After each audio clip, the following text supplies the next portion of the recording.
From his cradle to his grave, a gale of prosperity bore my friend Ellison along. Nor do I use the word prosperity in its mere worldly sense. I mean it as synonymous with happiness. The person of whom I speak seemed born for the purpose of foreshadowing the doctrines of Turgot, Price, Priestley, and Condorcet, of exemplifying by individual instance what has been deemed the chimera of the perfectionists. In the brief existence of Ellison, I fancy that I have seen refuted the dogma that in man's very nature lies some hidden principle, the antagonist of bliss.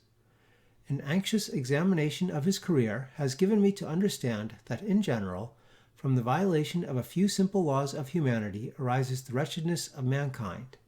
That as a species we have in our possession the as yet unwrought elements of content, and that even now, in the present darkness and madness of all thought on the great question of the social condition, it is not impossible that man, the individual, under certain and unusual and highly fortuitous conditions, may be happy.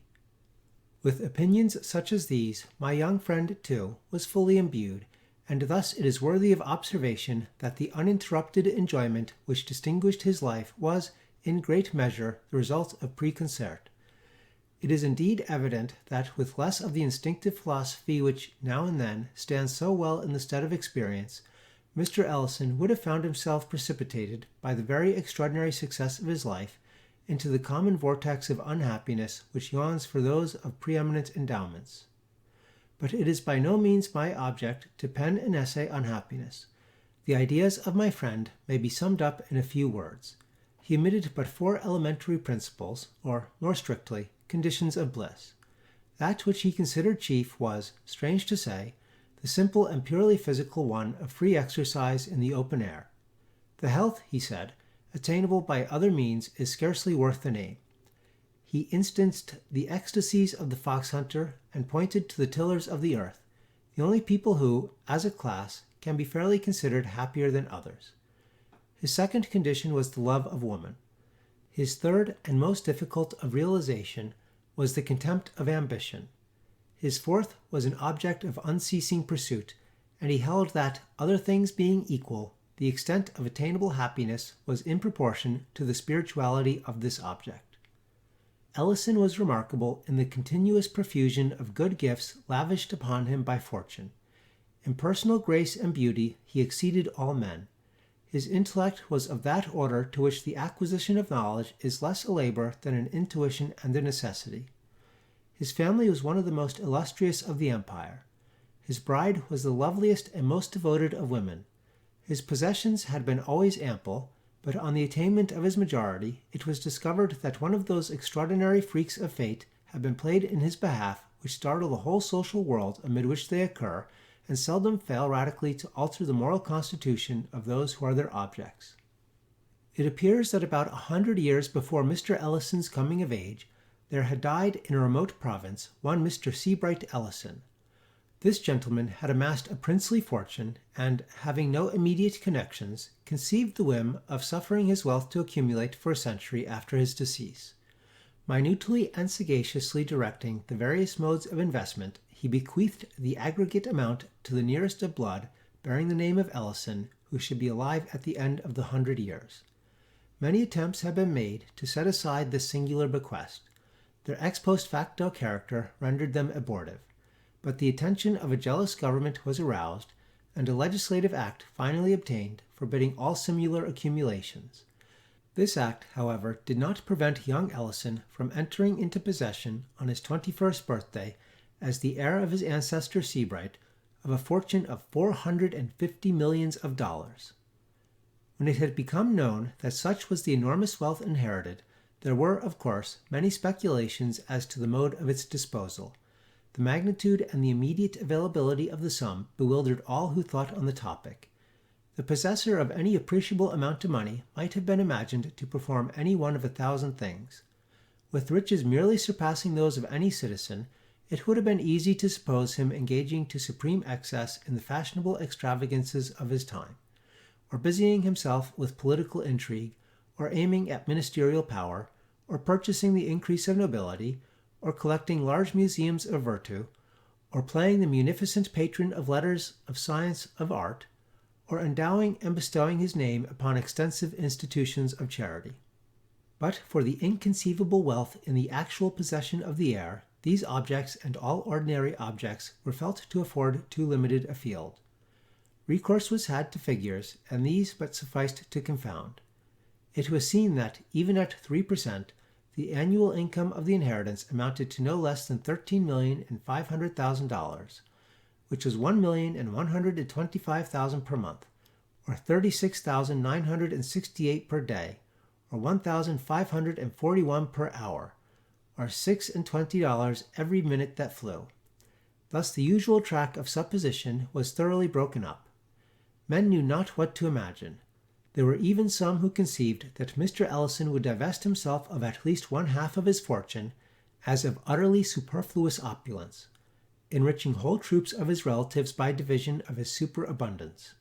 To the nearest of these he did, in fact, abandon the very unusual wealth which was his own before the inheritance. I was not surprised, however, to perceive that he had long made up his mind on a point which had occasioned so much discussion to his friends, nor was I greatly astonished at the nature of his decision. In regard to individual charities, he had satisfied his conscience, and the possibility of any improvement, properly so called, being effected by man himself in the general condition of man, he had, I am sorry to confess it, little faith. Upon the whole, whether happily or unhappily, he was thrown back in very great measure upon himself. In the widest and noblest sense, he was a poet. He comprehended, moreover, the true character, the august aims, the supreme majesty and dignity of the poetic sentiment. The fullest, if not the sole proper satisfaction of this sentiment he instinctively felt to lie in the creation of novel forms of beauty. Some peculiarities, either in his early education or in the nature of his intellect, had tinged with what is termed materialism all his ethical speculations. And it was this bias, perhaps, which led him to believe that the most advantageous, at least, if not the sole legitimate, field for the poetic exercise lies in the creation of novel moods of purely physical loveliness. Thus it happened he became neither musician nor poet, if we use this latter term in its everyday acceptation. Or it might have been that he neglected to become either, merely in pursuance of his idea that in contempt of ambition is to be found one of the essential principles of happiness on earth. Is it not indeed possible that, while a high order of genius is necessarily ambitious, the highest is above that which is termed ambition? And may it not thus happen that many far greater than Milton have contentedly remained mute and inglorious? I believe that the world has never seen, and that, unless through some series of accidents goading the noblest order of mind into distasteful exertion, the world will never see, the full extent of triumphant execution, in that richer domains of art, of which the human nature is absolutely capable. Ellison became neither musician nor poet, although no man lived more profoundly enamored of music and poetry. Under other circumstances than those which invested him, it is not impossible that he would have become a painter. Sculpture, although in its nature rigorously poetical, was too limited in its extent and consequences to have occupied, at any time, much of his attention. And I have now mentioned all the provinces in which the common understanding of the poetic sentiment has declared itself capable of expatiating. But Ellison maintained that the richest, the truest, and most natural, if not altogether the most extensive province, had been unaccountably neglected. No definition had spoken of the landscape gardener as of the poet, yet it seemed to my friend that the creation of the landscape garden offered to the proper muse the most magnificent of opportunities. Here, indeed, was the fairest field for the display of imagination in the endless combining of forms of novel beauty, the elements to enter into combination being, by a vast superiority, the most glorious which the earth could afford. In the multiform and multicolor of the flowers and the trees, he recognized the most direct and energetic efforts of nature at physical loveliness. And in the direction or concentration of this effort, or more properly, in its adaptation to the eyes which were to behold it on earth, he perceived that he should be employing the best means, laboring to the greatest advantage, in the fulfillment not only of his own destiny as poet, but of the august purposes for which the deity had implanted the poetic sentiment in man. Its adaptation to the eyes which were to behold it on earth, In his explanation of this phraseology, Mr. Ellison did much toward solving what has always seemed to me an enigma. I mean the fact, which none but the ignorant dispute, that no such combination of scenery exists in nature as the painter of genius may produce. No such paradises are to be found in reality as have glowed on the canvas of Claude. In the most enchanting of natural landscapes there will always be found a defect or an excess, many excesses and defects. While the component parts may defy, individually, the highest skill of the artist, the arrangement of these parts will always be susceptible of improvement. In short, no position can be attained on the wide surface of the natural earth from which an artistical eye, looking steadily, will not find a matter of offense in what is termed the composition of the landscape. And yet, how unintelligible is this? In all other matters, we are justly instructed to regard nature as supreme. With her details we shrink from competition. Who shall presume to imitate the colors of the tulip or to improve the properties of the lily of the valley? The criticism which says, of sculpture or portraiture, that here nature is to be exalted or idealized rather than imitated, is in error. No pictorial or sculptural combinations of points of human liveliness do more than approach the living and breathing beauty. In landscape alone is the principle of the critic true, and having felt its truth here, it is but the headlong spirit of generalization which has led him to pronounce it true throughout all the domains of art. Having, I say, felt its truth here, for the feeling is no affectation or chimera, the mathematics afford no more absolute demonstrations than the sentiments of his art yields the artist. He not only believes, but positively knows, that such and such apparently arbitrary arrangements of matter constitute and alone constitute the true beauty. His reasons, however, have not yet been matured into expression. It remains for a more profound analysis than the world has yet seen, fully to investigate and express them. Nevertheless, he is confirmed in his instinctive opinions by the voice of all his brethren. Let a composition be defective, let an emendation be wrought in its mere arrangement of form. Let this emendation be submitted to every artist in the world. By each will its necessity be admitted. And even far more than this, in remedy of the defective composition, each insulated member of the fraternity would have suggested the identical emendation. I repeat that in landscape arrangements alone is the physical nature susceptible of exaltation, and that, therefore, her susceptibility of improvement at this one point was a mystery I had been unable to solve. My own thoughts on the subject had rested in the idea that the primitive intention of nature would have so arranged the earth's surface as to have fulfilled at all points man's sense of perfection in the beauty, the sublime, or the picturesque, but that this primitive intention had been frustrated by the known geological disturbances of form and color, grouping in the correction or allaying of which lies the soul of art. The force of this idea was much weakened, however, by the necessity which it involved of considering the disturbances abnormal and unadapted to any purpose. It was Ellison who suggested that they were prognostic of death. He thus explained: admit the earthly immortality of man to have been the first intention. We have then the primitive arrangement of the earth's surface adapted to his blissful estate, as not existent but designed.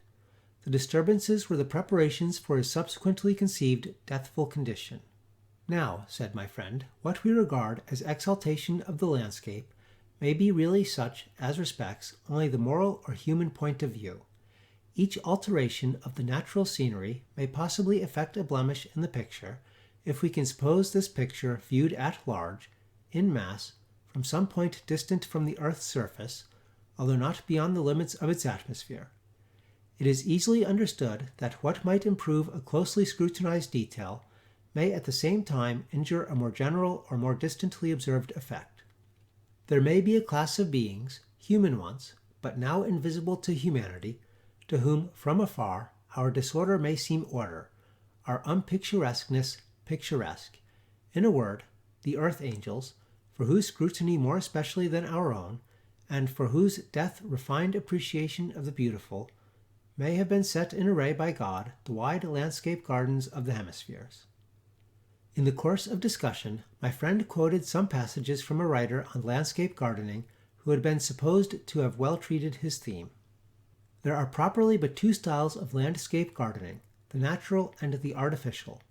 One seeks to recall the original beauty of the country by adapting its means to the surrounding scenery, cultivating trees in harmony with the hills or plain of the neighboring land, detecting and bringing into practice those nice relations of size, proportion, and color which, hid from the common observer, are revealed everywhere to the experienced student of nature. The result of the natural style of gardening is seen rather in the absence of all defects and incongruities, in the prevalence of a healthy harmony and order, than in the creation of any special wonders or miracles. The artificial style has many varieties as there are different tastes to gratify. It has a certain general relation to the various styles of building.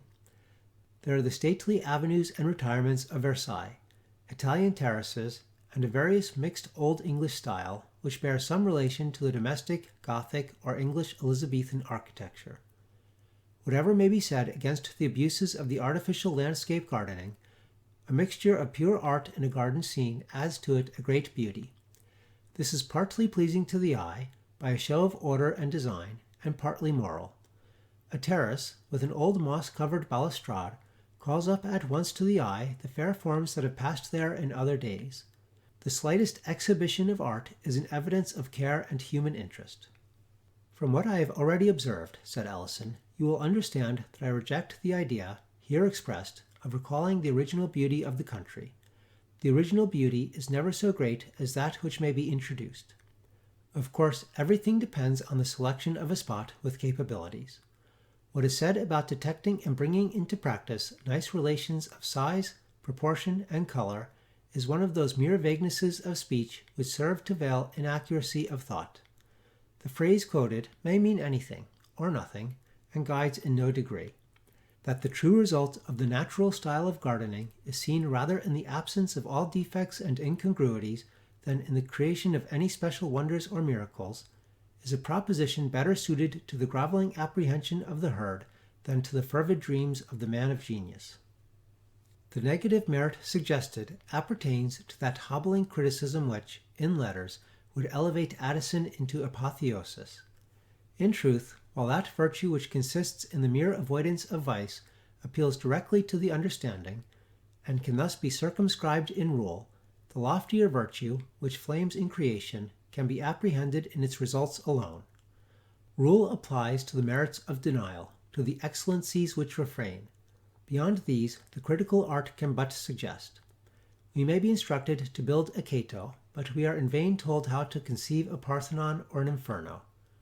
The thing done, however, the wonder accomplished, and the capacity for apprehension becomes universal. The sophists of the negative school, who, through inability to create, have scoffed at creation, are now found the loudest in applause.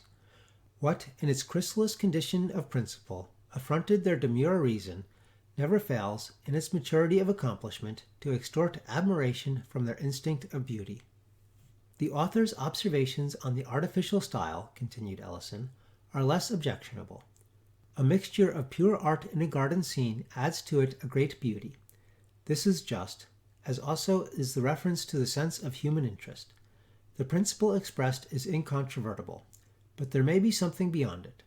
There may be an object in keeping with the principle, an object unattainable by the means ordinarily possessed by individuals, yet which, if attained, would lend a charm to the landscape garden far surpassing that which a sense of merely human interest could bestow. A poet, having very unusual pecuniary resources, might, while retaining the necessary idea of art or culture, or, as our author expresses it, of interest, so imbue his design at once with extent and novelty of beauty as to convey the sentiment of spiritual interference. It will be seen that, in bringing about such result, he secures all the advantages of interest or design, while relieving his work of the harshness or technicality of the worldly art. In the most rugged of wildernesses, in the most savage of the scenes of pure nature, there is apparent the art of a creator, yet this art is apparent to reflection only. In no respect has it the obvious force of a feeling. Now let us suppose this scene of the almighty design to be one step depressed, to be brought into something like harmony or consistency with the sense of human art, to form an intermedium between the two. Let us imagine, for example, a landscape whose combined vastness and definitiveness, whose united beauty, magnificence, and strangeness, shall convey the idea of care or culture or superintendence on the part of beings superior yet akin to humanity. Then the sentiment of interest is preserved, while the art intervolved is made to assume the air of an intermediate or secondary nature, a nature which is not God, nor an emanation from God, but which still is nature in the sense of the handiwork of the angels that hover between man and God. It was in devoting his enormous wealth to the embodiment of a vision such as this, and the free exercise in the open air ensured by his personal superintendence of his plan, in the unceasing object which these plans afforded, in the highest spirituality of the object, in the contempt of ambition which it enabled him truly to feel, in the perennial springs with which it gratified, without possibility of satiating, that one master passion of his soul, the thirst for beauty. Above all, it was in the sympathy of a woman, not unwomanly, whose loveliness and love enveloped his existence in the purple atmosphere of paradise, that Ellison thought to find, and found, exemption from the ordinary cares of humanity, with a far greater amount of positive happiness than ever glowed in the rapt daydreams of de Stael. I despair of conveying to the reader any distinct conception of the marvels to which my friend did actually accomplish. I wish to describe, but am disheartened by the difficulty of description, and hesitate between detail and generality. Perhaps the better course will be to unite the two in their extremes. Mr. Ellison's first step regarded, of course, the choice of a locality, and scarcely had he commenced thinking on this point when the luxuriant nature of the Pacific Islands arrested his attention. In fact, he had made up his mind for a voyage to the South Seas when a night's reflection induced him to abandon the idea. Were I misanthropic, he said, such a locale would suit me.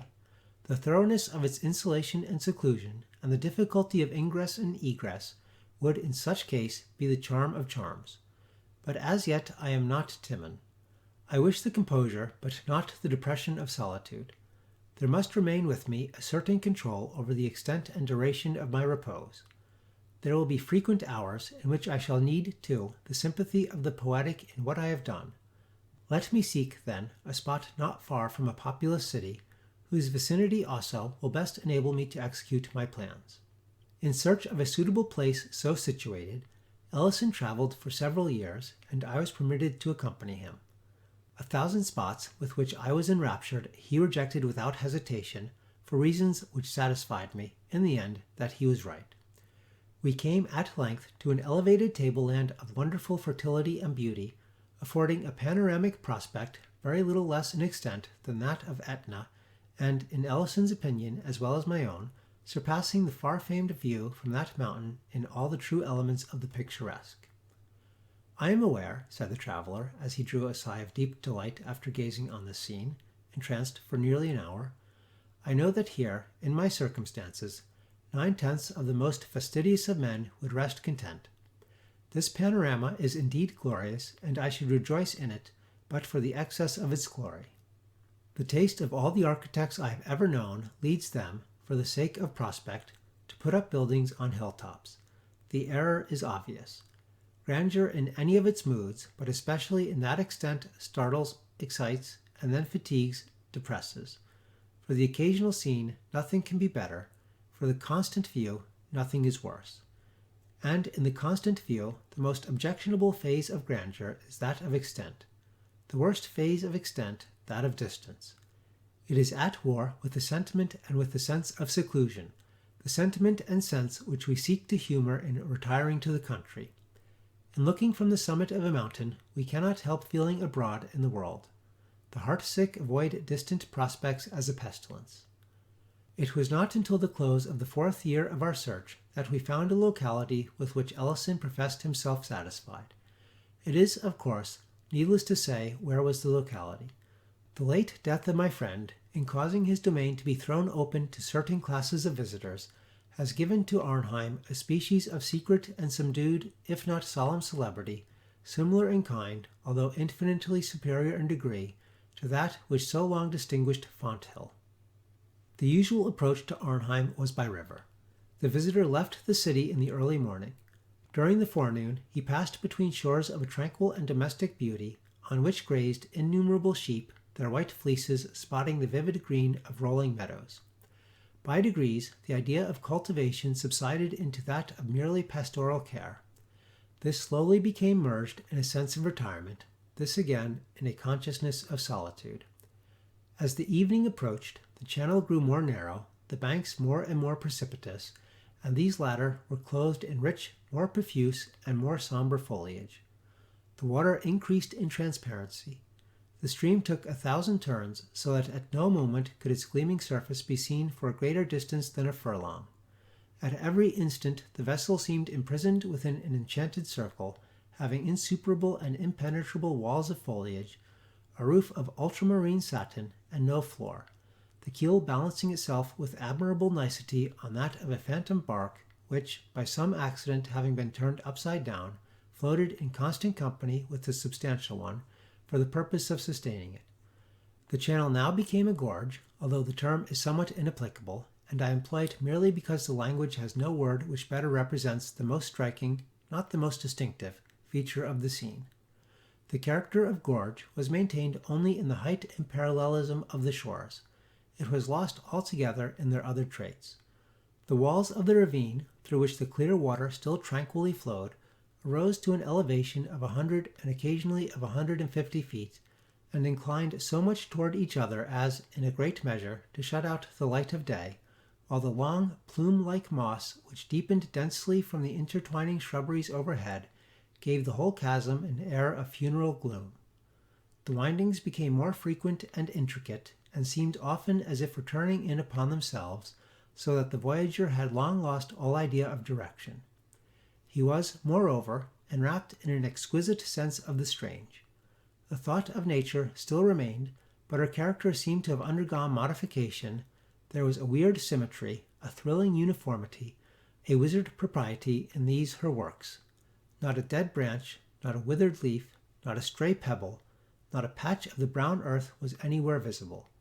The crystal water welled up against the clean granite, or the unblemished moss with a sharpness of outline that delighted while it bewildered the eye. Having threaded the mazes of this channel for some hours, the gloom deepening every moment, a sharp and unexpected turn of the vessel brought it suddenly, as if dropped from heaven, into a circular basin of very considerable extent when compared to the width of the gorge. It was about 200 yards in diameter, and girt in all points but one, that immediately fronting the vessel as it entered, by hills equal in general height to the walls of the chasm, although of a thoroughly different character. Their sides sloped from the water's edge at an angle of some 45 degrees, and they were clothed from base to summit, not a perceptible point escaping, in a drapery of the most gorgeous flower blossoms, scarcely a green leaf being visible among the sea of odorous and fluctuating color.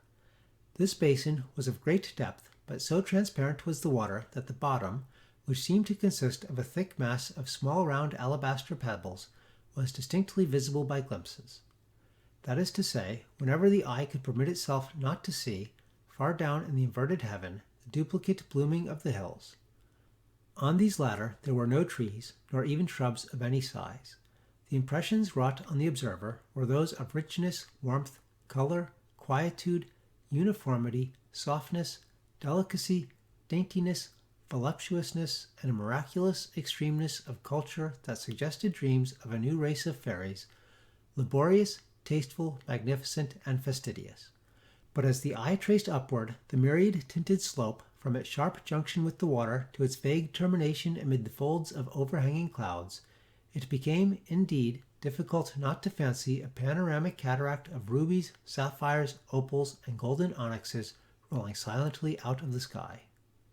The visitor, shooting suddenly into this bay from out of the gloom of the ravine, is delighted but astounded by the full orb of the declining sun, which he had supposed to be already far below the horizon, but which now confronts him, and forms the sole termination of an otherwise limitless vista seen through another chasm-like rift in the hills. But here the voyager quits the vessel which has borne him so far, and descends into a light canoe of ivory, stained with arabesque devices in vivid scarlet, both within and without. The poop and beak of this boat arise high above the water, with sharp points, so that the general form is that of an irregular crescent. It lies on the surface of the bay with the proud grace of a swan. On its ermined floor reposes a single feathery paddle of satin wood, but no oarsman or attendant is to be seen. The guest is bidden to be of good cheer, that the fates will take care of him. The larger vessel disappears, and he is left alone in a canoe which lies apparently motionless in the middle of the lake.